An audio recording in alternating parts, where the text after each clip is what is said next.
Cap Times Idea Fest 2020 is made possible by the generous support of our sponsors. Presenting sponsor, the Burrish Group at UBS, a financial services firm with global access and a local focus to pursue what matters most for its clients. Major sponsors are HealthX Ventures, backing entrepreneurs who are creating value with digital health solutions. Exact Sciences, pursuing earlier detections and life-changing answers in the fight against cancer. Quartz, health plans built with you in mind. And Madison Gas and Electric, your community energy company whose goal is net zero carbon electricity by 2050. Co-sponsors are Epic Systems and the Godfrey Kahn Law Firm. Other sponsors are Wisconsin Alumni Research Foundation, Home Savings Bank, Unity Point Health Meritor, Cargo Coffee, and the Forward Theater Company. Media partners are the Wisconsin State Journal and Madison.com, WKOW Channel 27, and Hinckley Productions. Please consider becoming a Cap Times member. Learn more at membership.captimes.com. Hello, I'm Paul Fanland, editor and publisher of the Capital Times, and I'd like to welcome you to the Cap Times Idea Fest and this session featuring a discussion on whether and how Madison can attract and retain more professionals of color. This is the 4th annual event, but the first that we are presenting virtually. Our theme this year is 2020 Changes Everything. Given the local and regional impact of COVID-19, the resulting economic damage, and the impact of the Black Lives Matter movement, there's a lot to talk about. We think this year's lineup is our best yet. We believe Idea Fest has grown into a signature event on the Madison calendar. It's also an important showcase for the Capital Times, our locally owned and century-old journalism brand. If you're not already, we hope you'll consider becoming a Cap Times member. As a member, you'll have access to special Idea Fest programs, plus benefits throughout the year. You'll also be supporting an independent and trustworthy local media source at a time when that has never been more important. Learn more at membership.captimes.com. I'd like to thank the Burrish Group at UBS, which is the presenting sponsor of Idea Fest and has been with us since the start. Andy Burrish and Jason Moss have built their asset management firm's stellar reputation by effective investing for Madisonians, but also for investing in Madison. Their generous support of Idea Fest is but one example of their community commitment. The Burrish Group is the sponsor of this conversation about Madison's professionals of color. Again, thank you and welcome. So, here we are. How can Madison attract professionals of color? I'm Dawn Crim, and I'll be the moderator this evening, and I am joined by a wonderful panel. I'm going to let each panel member introduce themselves. I'll first start with Aaron Birdbear. Hanichara Haipi. Aaron Birdbear Gahini Gaide. I just said, it's nice to be here. My name is Aaron Birdbear in the Ho-Chunk language, the language of the ancestral tribal nation on whose lands we're sitting today. I'm an administrator at the University of Wisconsin-Madison in the Office of University Relations, serving as the inaugural Tribal Relations Director. And next I'll have Patrick Sims. Hello, my name is Patrick Sims. I was going to say I'm the Deputy Vice Chancellor and Chief Diversity Officer, but I'm not that anymore. I'm currently the Executive Vice Chancellor and Provost at the University of North Carolina School of the Arts. Glad to be here. And I will have our newest member to Madison introduce herself. Hi there. I'm Esther J. Cepeda, and I am a freelance and independent journalist. I'm a writer as well as an educator here in Madison, and I've been in Madison a year now, so I still don't know my way around very well, but I'm very happy to report that I've made it a year and I want to stay. Well, I am excited to have assembled this panel because what we did today is we put together someone who has been here nearly 25 years, someone who has been here just a year or so, someone who has been here 10 to 20 years, and then someone who has been here 20 plus. And so none of us are native Madisonians. And so currently I serve as the secretary at the Department of Safety and Professional Services for the state of Wisconsin. And I have been here since 1996. So what we'll do is we'll share with you how Madison attracted us. So I came in 1996 to take a position at the university. I had 5 different positions at the university since 1996 until moving to the state of Wisconsin, to the state employment. And so what I will say, the way Madison attracted me, I was working at Penn State University, and Penn State joined the Big Ten, and that opened up all the Big Ten universities. I was coaching women's basketball then and had an opportunity to coach against Wisconsin, and that's where I met Jane Albright Dieterle. And 3 months later, she had an opening on her staff, and she lured me to Madison. So Aaron, 20 plus years, what attracted you to Madison? Like so many people coming to college towns, it was the faculty at a university. So an indigenous scholar encouraged me to apply and work with him here at the University of Wisconsin-Madison to strengthen the Native American campus community at the university and to think about how we can continue to expand indigenous scholarship in higher education. And so for me, the particular draw to the university, like so many of us, students, faculty, and staff, is the scholarship that was created at the institution and the type of scholars that the institution was recruiting and retaining itself, namely American Indian, Alaska Native, and Native Hawaiian scholars. Very good. So there was a nice hook, a nice connection. And then Patrick, what attracted you to Madison? Yeah, well, you know, I had spent 3 years prior to my time coming to Wisconsin at UW-Milwaukee. And so I was on the faculty there, and position went away, and I was basically gig hunting. I'm a classically trained actor and performer, director, and writer. And in 2003, they were just launching the Lorraine Hansberry Project, which is an acknowledgement of Lorraine Hansberry's engagement with the University of Wisconsin-Madison, being a former student. And I was tapped to come in as a guest artist. And that guest artist, at the end of that experience, turned into an opportunity to be hired or recruited to the university through what they call the Targeted Opportunity Hiring Program. Nice. A program that I later would come to administer in my former role as the Chief Diversity Officer. So it's interesting how my experiences sort of come full circle, but it was the opportunity to engage the flagship, engage in the arts, my formal training discipline, that the stars sort of aligned, and the rest is kind of history, as they say. Wow, and that's nearly 20 years. Yep. And so Esther, as our newcomer, what attracted you to Madison? Oh, wow. It's a crazy story that I love telling because it is very much unlike me. I am not a sports person. And so early 2019, I met made a friend online, and that friend was really into this thing called Forward Madison. And I was like, well, what's Forward Madison? Oh, the Flamingos, it's the new soccer team, it's gonna be so great, and it's awesome. And I was like, oh, we still have a professional soccer team in Chicago, and I, kind of like, you follow it.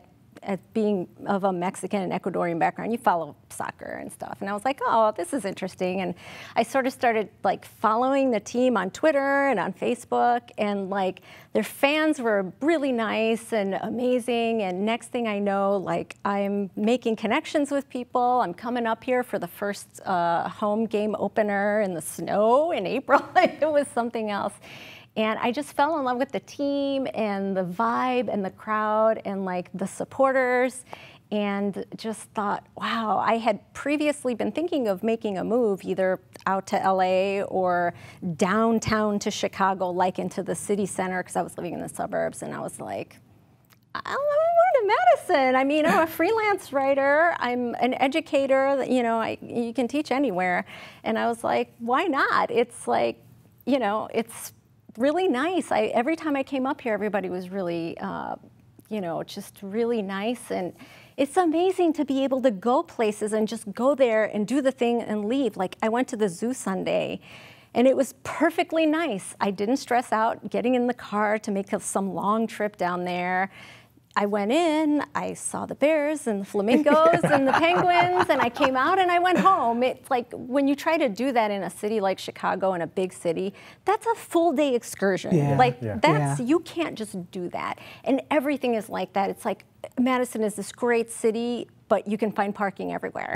And there's tons of smart people around, and it's turned out to be really wonderful. And as a diehard Chicago supporter, I've never thought I'd be moving to Wisconsin and living in Madison, so it's been pretty fun. Wow, it's funny you say that, because I think there's been some point that we all have probably said, I can't believe I live in Madison, Wisconsin. But there's something you said, when you hit on the vibe, you talked a lot about the vibe.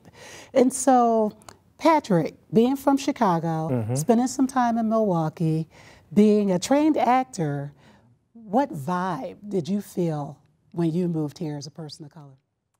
Well, you know, I was drawn to like the larger than life dynamic that is University of Wisconsin-Madison. You know, this old expression, and I'm not from Texas, but I have family, so you know, everything is big in Texas. Well, I think Wisconsin must have some Texas roots, because, you know, we like to do things big here, especially with our athletics. I'll never forget the first day I came to campus as the guest artist. It happened to be a Saturday, so it was a game day. And I didn't know the culture at the time. We had rehearsal. And so I'm trying to get into the space where we have rehearsal, but there is this sea of people in Badger gear. And I was like, what is this about? You know, I was looking at, you know, 4 generations, a grandfather, their son or daughter, you know, their son or daughter that's in college, and then the grandkid. It's just like, whoa. That excitement, that hustle and bustle, that commitment, that sort of fervent energy to accomplish whatever the goal is, was something that resonated with me. It felt like, you know, we're here to win, and we're gonna win. And so I connected with that as a way of doing my work as a researcher, as an actor, and you know, just being hungry, right? Being hungry, and so that energy felt familiar and comforting, and so I said, well, let's roll with this. Didn't know what it would turn into. I just knew it felt good, and it was a different energy than what I was experiencing when I was in Milwaukee. You know, that campus is a bit of a commuter campus, so the vibe is totally different. So to have people who were around and they wanted to be around, right, that was exciting to me.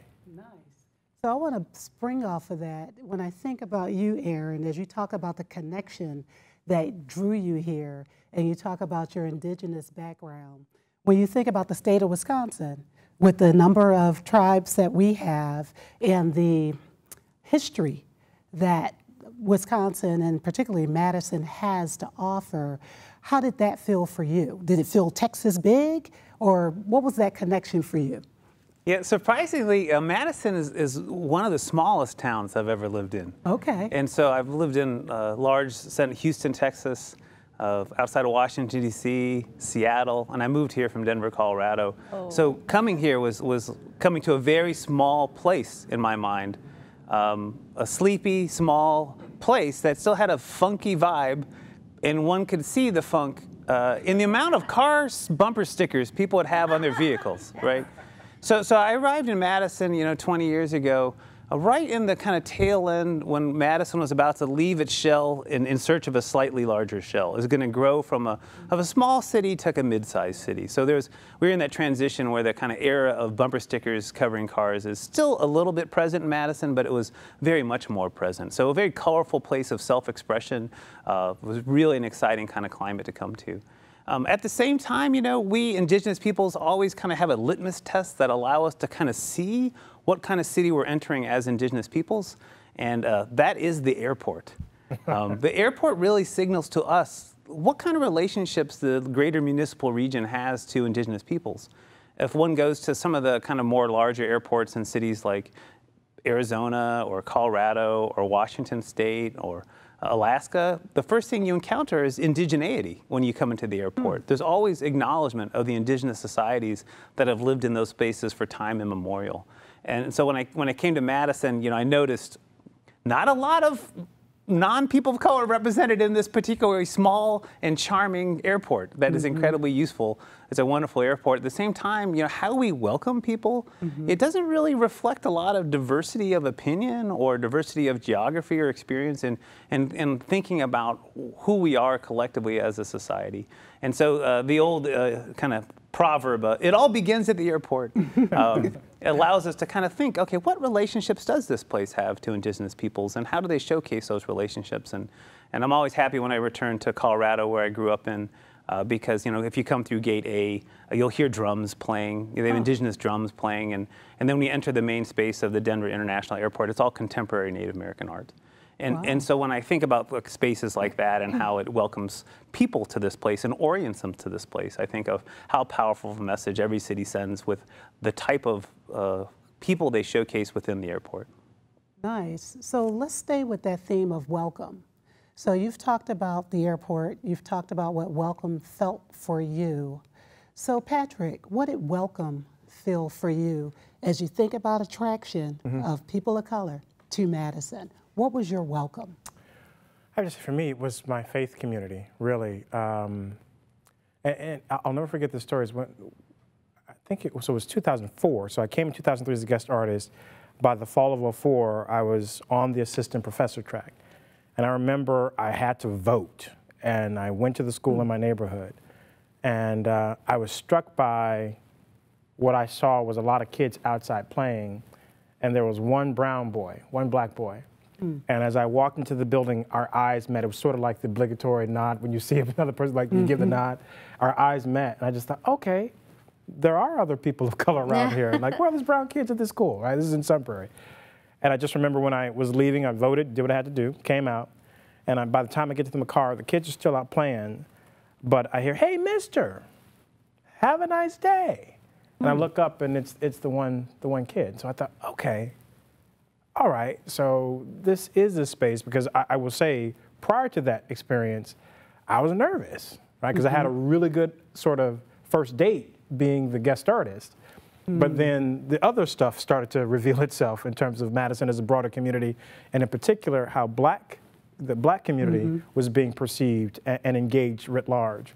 So a bit nervous, but then when I saw that young man, and the significance he had for me, and obviously I had for him, I was like, okay, all right, we can do this. Okay. Right? This feels like something that we can make a significant contribution to. Okay. And so I resonate with some of the examples that you talked about and what Esther talked about with sport. So coming as a women's basketball coach, seeing Big Red, seeing the fever over the Badgers, I was welcomed pretty quickly. There's a African-American magazine here called Yamoja. And Malele Chikasa Anana was the editor. She has since passed this year. But I remember in the first week that I was here was Juneteenth. I grew up in Philadelphia, so we actually never really celebrated Juneteenth because that's when the slaves in Texas knew they were free, but it took 2 years. Growing up on the East Coast, we knew. So Juneteenth didn't really resonate with me. But I saw that it was a celebration, so I went to the Alliant Energy Center, and I walked in. I didn't know anybody, but I thought, if I'm going to be here coaching, if I'm going to be recruiting, I need to see what this community has to offer. And so to walk in there to a Juneteenth celebration, the first person that walked up to me was Malele, and she said, "Who are you?" I know every black person in this community, and I don't know you. Who are you? So I'm like, she's 5 foot. I'm 6'1". So I'm like, I tell her who I am. After that, she took me by the hand, introduced me to everybody. This the coach. The coach is here. The coach is here.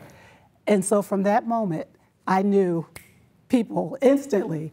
And I think also because of the athletics door, I was welcomed, open arms. So it wasn't even, where are you from, who are you? She the coach. And so that was sort of my sense of welcome. So Esther, you are a teacher in the Madison School District. You've made the connection through the flamingos, because there's a lot of fever right now about the flamingos. Yes. So I'm glad you connected to it. I've got my special flamingo shoes on. These are not official, but I looked and found the appropriate colors. Wonderful. So you came through the sport door at a feverish time, but you joined a school district that is maybe a little more than 50% students of color. Mm-hmm. So as you think about your welcome into this community, what role did the school district play also for you as a woman of color? Well, interestingly, that is also related to the Forward Madison Football Club, because as part of their fan base, I mean, obviously, I'm very comfortable being the only person of color in a room, but luckily when I met the sort of the fan group, the supporter community, I found African Americans, Hispanics, LGBTQ people, even people of older ages who had come together to support the team, but also to give back to the community in their way. So one of the first things that I did is I came and I volunteered for a soccer clinic, and I was with like all of the, oh my gosh, it was like, I want to say it was like second graders through seventh graders, and they were all having a soccer tournament, and I came and I coached, and I learned what you see a community, what a community is and who a community is by seeing like who shows up to its programs and what that looks like. And that day I had the opportunity to be with lots and lots of young children who were African American and Hispanic. And I heard a lot of, oh, we need you here, we need you here. And so that was interesting in and of itself, but when I started learning, and I was recruited actively by the school district. I was not intending on, necessarily looking for a full-time teaching position, but I was actively recruited. And one of the things that I learned is this phenomenal focus that they have on Black excellence and on really looking at equity for children of color in a very different way than I've seen many different school districts. And as a journalist in education, as well as a teacher that's had a couple of different experiences in teaching, I've seen a lot. And this is the first time I've seen a school district that is so passionately committed, and not just saying they're passionately committed, but they are aligning their curriculum and their assessment and their professional teaching standards to a very specific point, and that is Black excellence, and that is raising the achievement gap and making sure that everything that we do is an equity strategy to empower students of color. And having been a minority teacher, because in the teaching profession, 90-some% of all teachers are white, and having constantly been, the only teacher of color in a building or one of a very few at a district, it was very refreshing to see the focus put on this particular moment. And we're meeting history perfectly at this time with everything that's happened over the last year. I mean, they obviously started this pivot long before, because it takes a lot of time to turn a ship that big, and it's a very big school district. But just the work that they're doing in engaging parents and families, and engaging educators, and engaging all the administrators who, when I arrived, I found that their administrative staff is incredibly diverse. And in fact, there are a lot of biracial administrators and teachers, in addition to African American ones and Hispanic ones and everything. It makes a real difference, and it's something that I've not been a part of before, and that even through the difficulties, I've been very just really happy with seeing how very strongly committed that are to this equity strategy, and how it plays out every single day, not just during a professional development session or a town hall for the parents.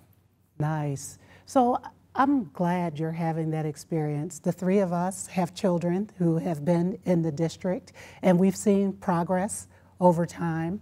I think we've seen some progress on campus, or have we? So I'd like to now turn to both Aaron and Patrick as people who have been on campus nearly, double digits. She's talked about how the district has attracted her as a woman of color. What things might the university in this community do, or have you seen done over the years that you've been on campus? Aaron, you've been here the longest. I'll start with you. Yeah, so when I first started at the University of Wisconsin-Madison, and my role was the retention and graduation of American Indian, Alaska Native, and Native Hawaiian students, I was shocked at the lack of kind of infrastructure or kind of commitment to that idea of Native American student success. In the sense that I just come from the University of Washington, Seattle, which I didn't realize was kind of the tip of the spear in leading the way for Research One University's relationships with indigenous nations. And so I didn't understand that was an outlier. That was, I thought all universities were like this. and so when I came to Madison, and it has a little bit to do with the history of us being on the eastern side of the Mississippi River versus the western side, which is the demarcation line of the Indian Removal Act of 1830, which ethnically cleansed half a continent and moved all indigenous peoples east of the Mississippi to west of Mississippi. So if you're in Wisconsin, you're on the eastern side. You're in the place that Indians are not supposed to be, indigenous peoples are not supposed to be. And so I think a lot of our institutions reflect that in some way. We have a hard time acknowledging the really complexities of what does it mean for a society by public referendum, by local and federal government to engage in ethnic cleansing of a population. And that's what happened here in southern Wisconsin, and why there's no Native American communities really in southern Wisconsin. They're all in northern Wisconsin. So I just say this because when I came to the institution, all these institutions kind of reflect this disconnect from this period of removing indigenous peoples and then thinking of ways to support and nourish indigenous peoples today. And so our university wasn't, uninterested in thinking about supporting Native Americans. It just needed a lot of help and guidance to engage in that activity. So I spent about 3 angry years in my first 3 years on campus, just like, what is going on? I don't understand, And then I'm like, oh, they just need help. They're interested, they just need help. And so we just rolled up our sleeves and started thinking of the ways and the roles that I could do and my friends and colleagues could do to advance, okay, how can we teach better about indigenous peoples? What opportunities can we provide to learn about indigenous peoples? There's interest, it's just there has been a lack of engagement for a long time. And I think a little bit of that engagement has to do with everybody who's on this side of the river has a very different history to account for in the roles and complicity that all institutions were part of in the ethnic cleansing of indigenous peoples. And that can be a hard conversation for anyone to have. Before one can have reconciliation and collaboration with indigenous peoples, you first have to have truth to discuss, okay, how did we get to be the contemporary indigenous peoples we are? How did you get to be the contemporary society you are? And so it was amazing that at the beginning there was a pretty lack of infrastructure. And here we are 20 years later, and we're just celebrating this with some of my campus colleagues. We have a Native American Center for Health Professions. We have a Great Lakes Indian Law Center. We got Information Technology Academy focused on pre-college needs of Native Americans. We just have an expanding commitments of Native Americans over the past decade in particular, and it's just been wonderful to see. And as I first got here, I was a little shocked, and then I just realized this place is interested. It just wants guidance and support. Wow. Well, thank you for sharing that bit of history too, because I bet many of us didn't really understand that piece of history and how things had come to be. So I appreciate you sharing that. So Black excellence, help and support, progress and movement. So Patrick, as we think about your time spent on campus, what has been your experience in terms of attracting more professionals of color? And I think you've had some work doing that. But what have you seen over time? Yeah, it's a bit of a mixed bag. I will agree with Aaron's assessment that it is not for lack of interest or desire to engage communities of color and to create spaces for communities of color to have a sense of belonging as part of the Madison community. I think there are a couple of things that work against us. We are kind of a cosmopolitan city in that you pull people from all walks of life from all over the globe. And culturally, small C culture, not big C culture, but just as a culture of Madisonian, Dane County region, state of Wisconsin, there's a real blue collar value that undergirds everything that we do. And that in itself is a good thing. And so how do you capitalize on that when you have that as the backdrop of an elite institution? So there's a tension that exists in that space. You take that tension and you add to it a layer of I'll use your word, black excellence, right? Which has a market component to it, right? What does it mean to be a successful Black or Latinx or person of color to choose a community like Madison as your space when you have other options that are more diverse, right? And so I think Madison has had a tough road to hoe when it comes to retaining individuals, because as the former CDO, I said we can recruit folks all day long. Keeping them is a whole nother issue, right? And I think that's part of the tension that we wrestle with. So you have this backdrop of, wanting to be seen for the powerhouse that we are in all facets of our research, our athletics, our academics. But on this issue, diversity, equity, inclusion, it's hard to hold on to that talent because we get picked off, right? Year 7, from a faculty member's perspective, is the magical year, because that's the year after you get tenure. If you come to UW as an assistant prof, that's when they come a-knocking. And that was my experience, right? Year 7 was when I had 3 offers to go elsewhere. And, you think about the compensation, you think about the desire to diversify and be in other spaces, and you think about, in some ways, the lack of those social components, those life components that exist outside of the institution. Other options start to look attractive. What kept me as long as it did was, as I mentioned earlier, that faith community for me, my way of engaging and having a sense of belonging that made the difference for me, right? And I would imagine that unless you have some strong roots outside of your place of employment, because, I don't know if you've had the day like, somebody get me out of here.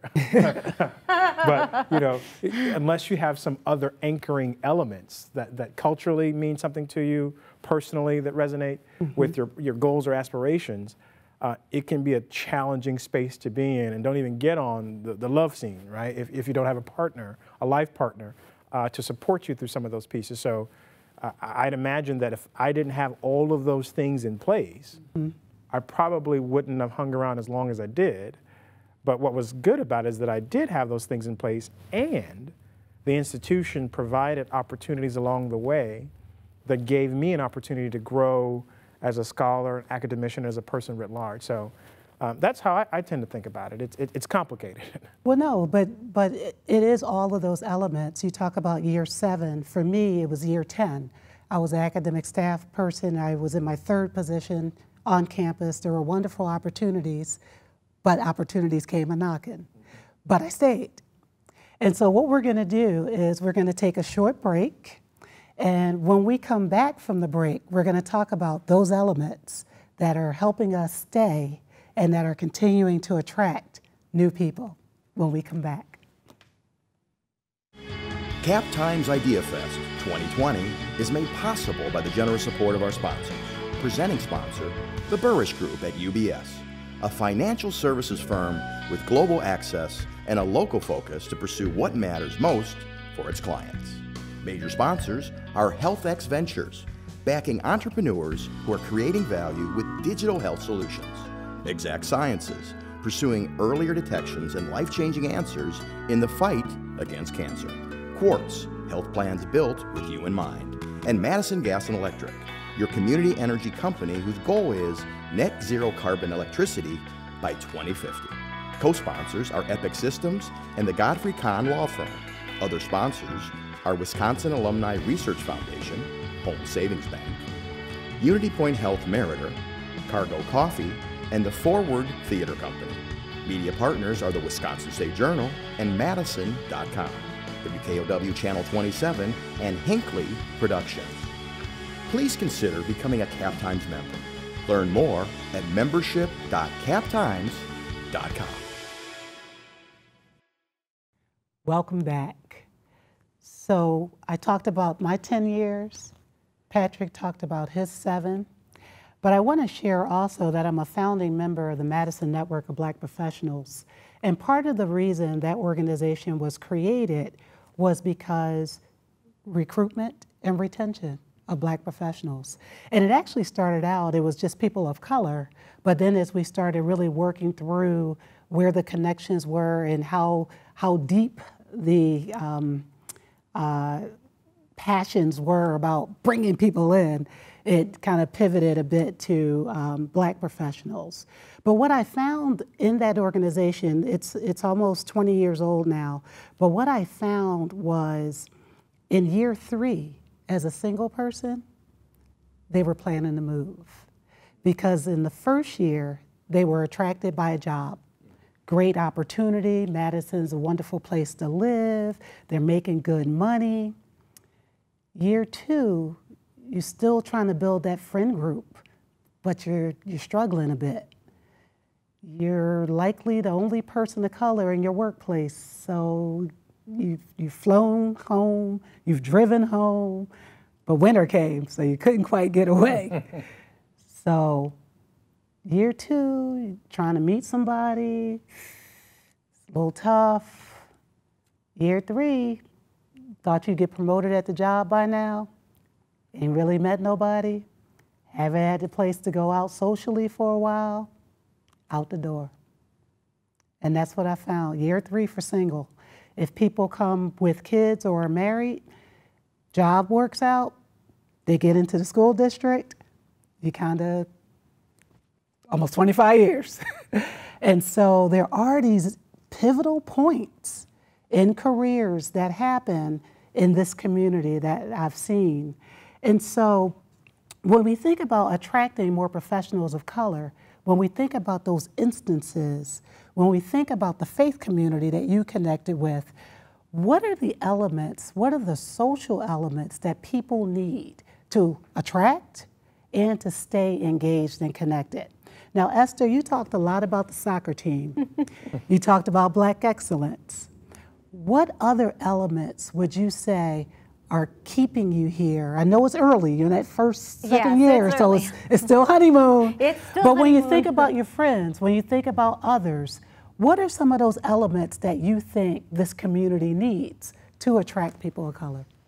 Yeah, I mean, it's been difficult because obviously with the coronavirus, like I only had a couple of months and then boom, you know, it's been being locked down. But things like, I did join a church, but I haven't, or at least I don't know of, somebody please email me if there is a Mexican church around where, you know, everybody goes and, you know, you can hear Mass in Spanish and see, you know, abuelitos and abuelitas and you can feel like, oh, you know, reminds me of home. Yep. There's really, like, I remember coming here and I was like, well, where's the Mexican side of town? Like, where are the tiendas and the panaderias? Where can I get my carnitas? And people were like, I don't know, and I still haven't found it. So I don't know. It's still like, I luckily have family close, so I don't have to feel super, super homesick. But yeah, I mean, kind of an odd duck because I don't see that there's like this thriving Latino community around. And if there is, I'm not finding it, or it's not finding me, or I haven't found it yet, or something. So I'm still sort of, you know, that is a very important part of me, and certainly it's, you know, there's a lot of Latino kids in the school district, and it's wonderful that I get to work with parents through that and with the students as well. But, you know, I am looking for maybe a church that maybe is more aligned, or I don't know about a social club, but maybe a volunteer club or something. I mean, I know that like with the Flock fans and everything, I do a lot of volunteering when I can. Like I've been to, I've done concessions at basketball games here for the college, and I've, you know, done soccer clinics and gone to sing carols to the elderly at the nursing homes, and that's all absolutely wonderful. But, you know, I don't know if I could connect to other people that were Hispanic and or Latino or Latinx or however they like to describe themselves, especially with the university, especially with you know, professionals in the community. That would be something that I would love to do. Thank you for sharing that, because what you really talked about was the essence of you. What helps you thrive. And you've found things, but you've had to seek it out. Yeah. And that's something that we continue to hear. Aaron, what are the elements? What are the social things? What do you need? What's the essence? Yeah, I have a similar story in that when I first came to town, you know, we're in these positions that have the American Indian in the title.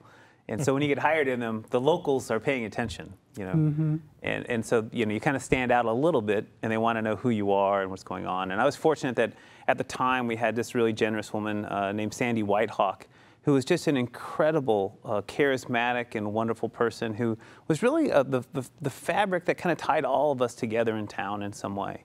And Sandy reached out to me and said, we got to go out. We got to go, you know, talk and meet the folks and let you know what's going on in the small community. And so for the Native American community of Madison, you know, the 2010 census showed less than 1,000 Native Americans living in the city of Madison. About 1,700 Native Americans living in the Dane County. So that's babies to elders, right? So how many professional age Native Americans are there in Dane County? Very few, right? So when I arrived, it was very, very thankful that the core Native American group that was kind of coming together and really organizing around education for the most part, connected with me and started inviting me to their functions, like just little get-togethers. Even though I wasn't a parent, I went to the parent group function because that's where Native American adults were at. Yeah. And I'm still remembered 20 years later for bringing Thai food to this group. So I love Thai food, and it was a potluck, and so I'm not that much of a cook, and so I'm like, I'm gonna get my favorite stuff and bring it. And everybody's like, why is there Thai food at our event? You know, it's like, it didn't make any sense to anybody. I'm like, because I like it, that's why we have it. So I can't think about that moment. I still get teased to this day for bringing Thai food to the first Native American, you know, potluck I joined, and so it was just really meaningful to have that. And unfortunately, you know, those people have gotten old and moved on, and no longer are the glue that hold our campus, our kind of Native American town community together, as small as it is. And so we need some charismatic folks to step up and be able to kind of pull our community back into a more kind of tight and coherent form. So that's what we're searching for now, is leadership in town. A lot of us in campus community, there's like at least 40 Native American faculty and staff on campus. Are we supposed to organize our campus community as well as the town community? We're supposed to do double duty. So we have a real big capacity issue as a small community. And I kind of think of what would help us sustain kind of a welcoming environment is that we need to tap into, I think there's like 6,000 nonprofits in Madison. You know, it's like one of the most Madison nonprofit capitals of the world. Madison is one of the nonprofit capitals of the world. I had heard that. And I think about all these places where people are devoting energy to a cause or an interest, and I think we need to figure out how to tap into the resources that might help such a small community organize. We don't know where all the Native Americans are in town, right? Okay. How would we find them? Okay. Like, how would we find them? We take an ad out in the newspaper? You know, I've thought about that. We have a fledgling Native American community of Madison, which is some of us longer-term folks and some of the newer folks who joined town. And I thought, you know, would we take an ad out in the paper, the Native American community of Madison, and invite folks to meet at a park? And then I worry about who else is going to show up if we go this public route, right? And so we haven't quite figured out, you know, how do we actually reach the Native Americans who are not involved in our campus life, who are involved in town life that we're just unaware of?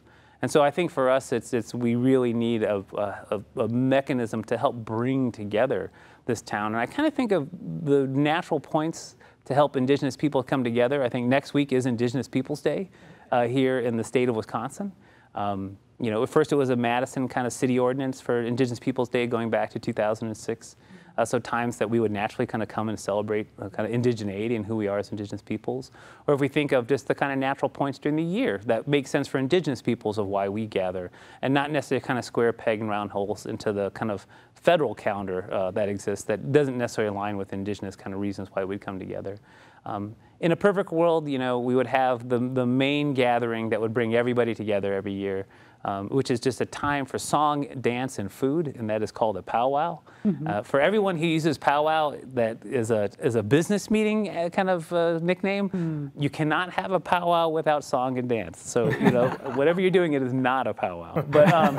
But you know, for us, having the university powwows that Madison College and the University of Wisconsin-Madison put on bring us all together. Those are the two times where we just try to turn out our community to be with one another, to meet friends, make new friends, just celebrate the culture that's still around us as Indigenous peoples. And so I kind of think that, you know, we're still aiming for that grand, you know, city celebration in ways that Indigenous people like to come together.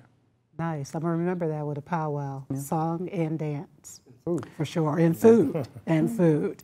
So, you know, when I think about my 20+ years being here, those connections, the essence. So I was actually brought into a bidwis group, and bidwis is a card game. And when I arrived, there were a few African-American women who came to women's basketball games, and they said, hey, you know, when you aren't on the court, maybe you want to play bidwis. And I was like, I'll try it. I've been playing. And they were playing 15 years before I arrived. So that is a group. They were the people who watched my children. They were the babysitters. They threw my shower because I had no family here. The celebrations that we have, my daughter just graduated high school. They were the ones with cards showing up to celebrate. So they have been my family. I've created family through people that I've met. So the essence of me was connecting with others. I'm a part of a book club.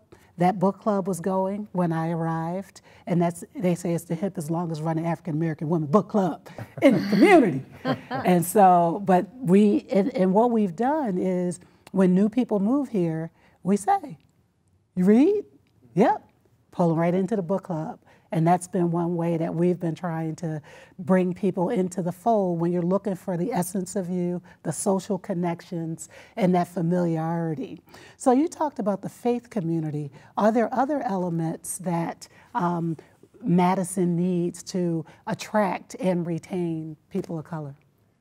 I think if we think about professional opportunities, right? So you mentioned the Madison Network of Black Professionals. I was thinking you may want to get connected with the Latino Professional Network, right? Those spaces where you can let your hair hang down, but you're not talking shop, right? That's so critical because it's those informal pathways that create opportunities that either put you on to the next opportunity in terms of employment, or it might create a new pathway to an experience that you might not have ever considered. For me, I was able to connect with 100 Black men, and oddly, that didn't happen until I stepped into the role as Chief Diversity Officer. Prior to that, as a faculty member in theater, I was on the road, I was traveling, I was in shows. So I was in Chicago, I was in New York, I was in, you know, in Oregon, and traveling all over the country. So we kind of settled down a little bit. And it was that space where I said, oh my God, there are quite a few other Black professional men, elders, if you will, folk who are kicking butt and taking names. I was like, they're here in Wisconsin, in Madison? What? So it was eye-opening to get a sense of the breadth of Black excellence, right, that we have, even though we're small, but it's a formidable group, right? And so having those relationships and then thinking about other opportunities as it relates to that exposure, that has been key for me. And so I can't stress enough that those informal opportunities that give a sense of your cultural affirmation, right? Because in a space that is predominantly white, like Madison is, finding those cultural affirmations are few and far in between, so you really have to work at it. And I'd imagine that if you know, we continue down that path, there's some good things that are happening now that might encourage current generations of students who are at the crossroads where they think about, okay, I've been in Madison all my life, I don't want to go to Madison, I may want to go someplace else. But is there something that might draw them back to the community, right? And if there are anchors that are culturally relevant, you know, you think about, you know, being able to make a decent wage, right? And then you can raise a family and go to a good school. I mean, those are kind of the ingredients, right?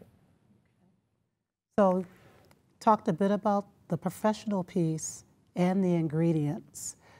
Some things that I've observed over time is, as we talk about professionals, as we talk about moving up, when you look at the leadership across the city, when you look at leadership opportunities, that's also another way to attract professionals to the area.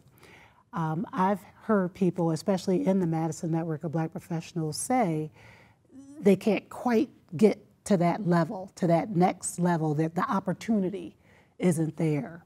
And so, Aaron, when you think about your path on campus and the opportunities and the professionals at those next levels, what would you say could provide opportunities for people to take it to that next level, to be not the entry-level professional or the positions where, you know, there's 5, 10 people all vying for that next one supervisor position?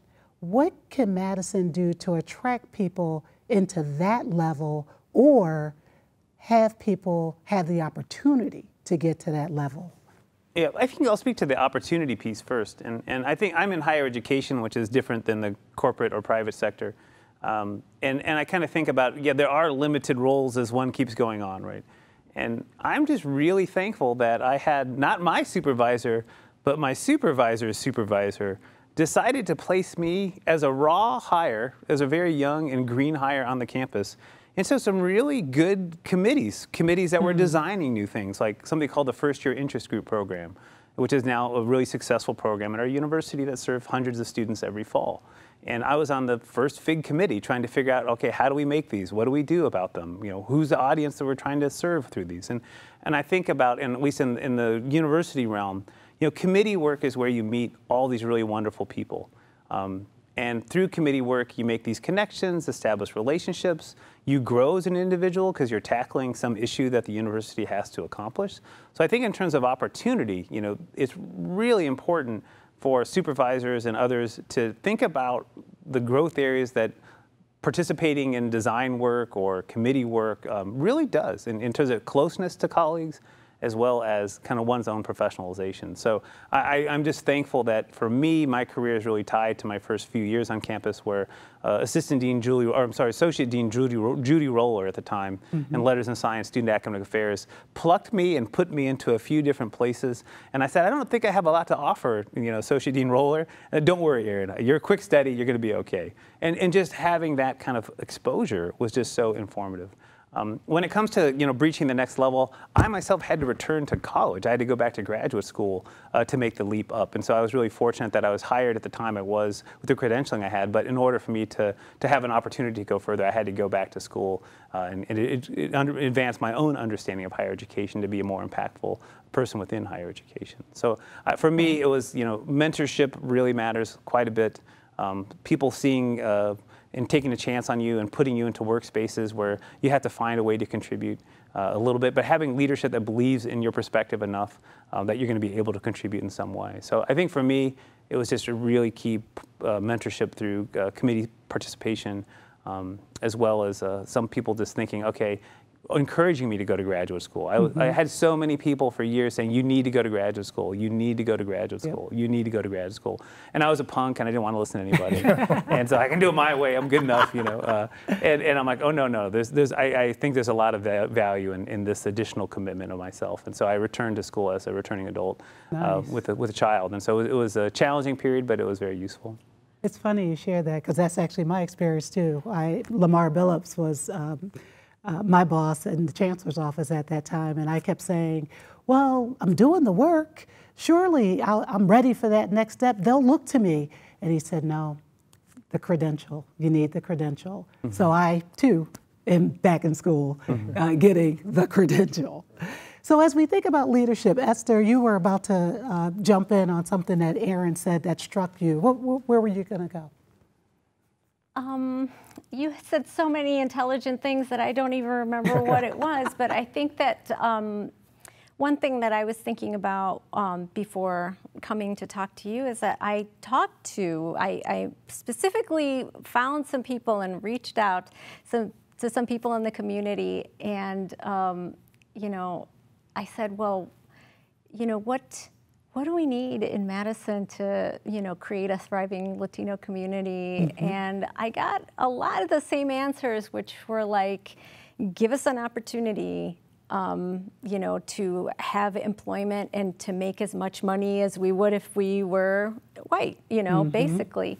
And so, you know, that always leads me to think about things like, you know, tax increment financing, which bores everybody to death, and you know, other ways in which the organizations that do well here in Madison, whether they be public or corporate, you know, what incentive do they have to create these positions, to look to other communities to pluck those people and to bring them here? Like, what is going to entice them to do that? Like, we have a private employer called Epic, and we have one of the most important scientific Exact Sciences, and there's a couple of really big places here, and I know that they must have relationships with the city. You know, what is the vision of the city for wanting to diversify? And then with that vision in mind, how do they sort of exert their influence on the economic ecosystem to create that demand? Because unless somebody says, you know, this is important to us and we have to make it happen, it's just not going to happen. So, you know, how much does Madison want a thriving Latino community? How much does Madison want, you know, a thriving Native American community, or a stronger, wider base of African American workers of all types and abilities? You know, how does the city show that it's important to them? Only then, and when they can exercise their influence, you know, will we see big changes. Well said. Go ahead, Patrick. Yeah, I was just going to, you hit the nail on the head for me, because, you know, that's the million-dollar question, right? Because as much as, you know, I've invested and personally benefit from the community, I'm an N of one, and I realize that my experience has been a privileged experience. Not everyone can say they're a faculty member at University of Wisconsin-Madison. But this question of, do you really want me here, right? That's a real question, because as much as there are all of these efforts that we've talked about, there are other parts of a Madison experience or a Dane County experience that would suggest otherwise, right? And I think how we reconcile and come to grips with that tension, right? Because we talk a good game, and arguably the intentions are there, but the intentions in and of themselves are insufficient to really bring about the change that's going to be sustainable to eventually get the critical mass that says, yes, this is as much my space and place to be as it is someone else's. I think that's the hard part. Yep, I agree with you. I mean, Aaron talked a lot about realizing they need help, realizing the support is there, looking for the next leader that's gonna bring people together and elevate. Esther talked about Black excellence and all the activity that's happening in the school district and how they're trying to get it right. And Patrick, with your experience as you think about the campus and the different programs that they've had, and you know, you have benefited. I have benefited. I mean, I now am a secretary for the state of Wisconsin, working for a governor who right now created the Executive Order 1559 to look at equity, diversity, and inclusion across all state agencies. He has said, we are the biggest employer of the state. We need to do better. And so the question is, what advice do we each have for Dane County, for Madison, for the state to do better? Aaron.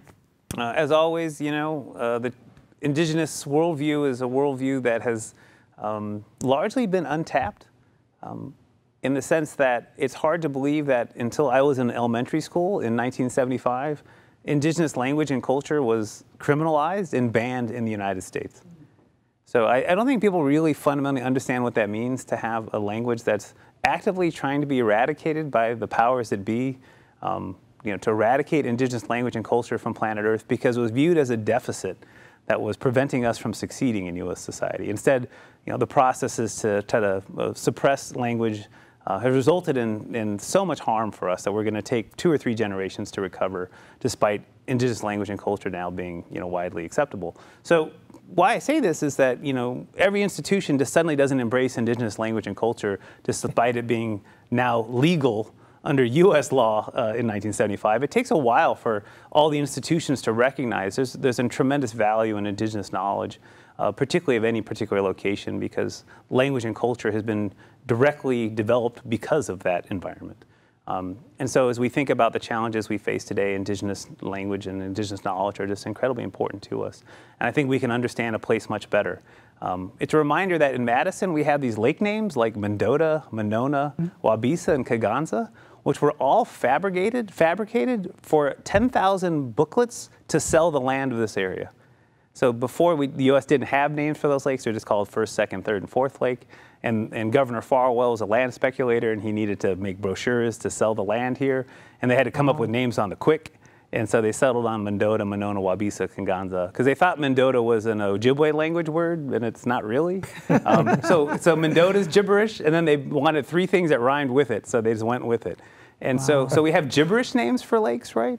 And so what does that tell us about our understanding about this place? If the name Madison, if the name Mendota, Monona are all these incredibly new, imported ideas that define how we relate to this place?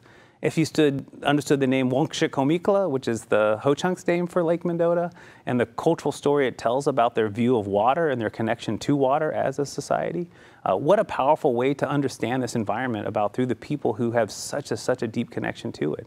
And so I think for us, indigenous language and knowledge holds so much for us to understand this space in ways that settler colonial education is designed to obscure indigenous knowledge purposefully. Because the goal of settler colonialism in any society is replacement. It's not just to colonize a space and have its resources and ship those resources back for refinement and then selling to people the refined product. See India, right? Cotton, ship it to England, fabricate it to fabric, sell that fabric back to the South Asian continent, right? That's colonialism 101, right? Settler colonialism is different. The goal of it is replacement. And so since the U.S. is a settler colonial society, our education and all the kind of facets of our society are designed to obscure indigeneity instead of celebrate indigeneity. And I think it's going to take us a while, probably another 2 or 3 generations, before we recognize that what we thought was a deficit of, for some reason, indigenous knowledge was something we need to eradicate from planet Earth, is something that's going to enhance our understanding of this place and help us feel more connected to it. So I think some people think they're connected to a place, and I'm like, we indigenous people they say they're connected, but when push comes to shove, I think they might leave. Like what is that commitment? This is our home. Like, where are we gonna go?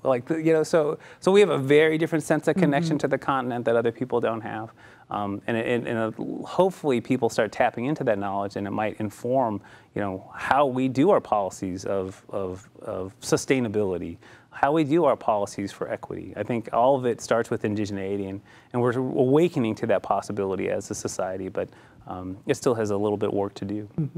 Well, thank you for that education. So I'm going to go over to Esther. Advice, takeaways, what are your thoughts?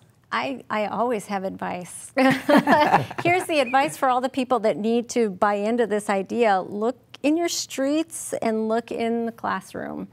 There is a 100% direct correlation between not having people of color at the top levels, the mid-levels, and all of the levels of state government and the education apparatus and every other thing that really makes the levers of society move.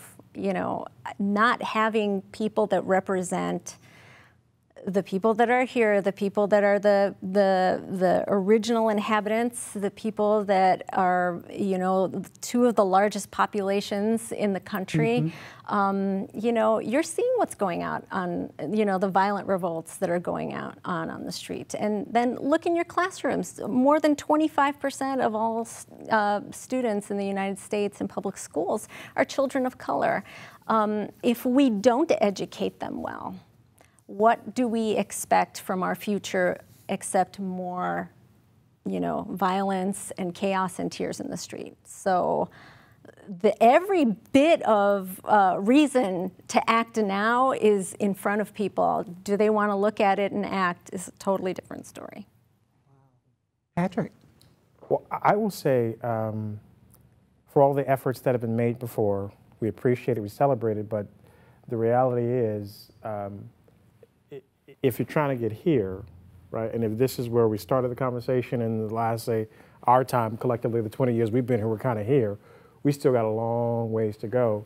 And to really come to grips with what that means, right? And to realize that the work is cyclical and cumulative.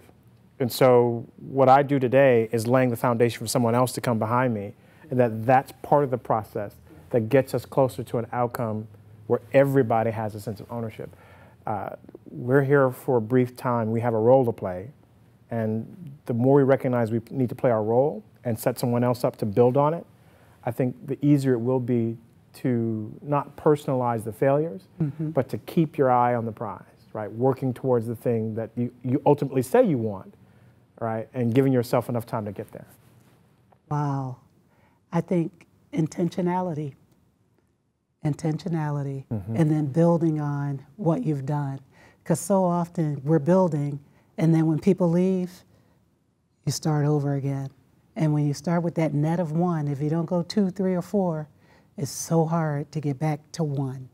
And I feel like there's been progress, but then steps back. And we just have to build on it. And when you think about the education system, the foundation, when you think about what attracted us here and the opportunities we've had, it's work. They've been building, but now you got to build on top of what we've done. Well, this has been a fantastic conversation. A lot of advice, a lot of personal experience, a lot of education. And hopefully what we've shared today will be heard by many people who can capitalize on the advice and on these experiences to attract more professionals of color and build on those who are here. So I thank you for joining us for the session. Have a wonderful day. Cap Times Idea Fest 2020 is made possible by the generous support of our sponsors. Presenting sponsor, the Burrish Group at UBS, a financial services firm with global access and a local focus to pursue what matters most for its clients. Major sponsors are HealthX Ventures, backing entrepreneurs who are creating value with digital health solutions. Exact Sciences, pursuing earlier detections and life-changing answers in the fight against cancer. Quartz, health plans built with you in mind. And Madison Gas and Electric, your community energy company whose goal is net zero carbon electricity by 2050. Co-sponsors are Epic Systems and the Godfrey Kahn Law Firm. Other sponsors are Wisconsin Alumni Research Foundation, Home Savings Bank, Unity Point Health Meritor, Cargo Coffee, and the Forward Theater Company.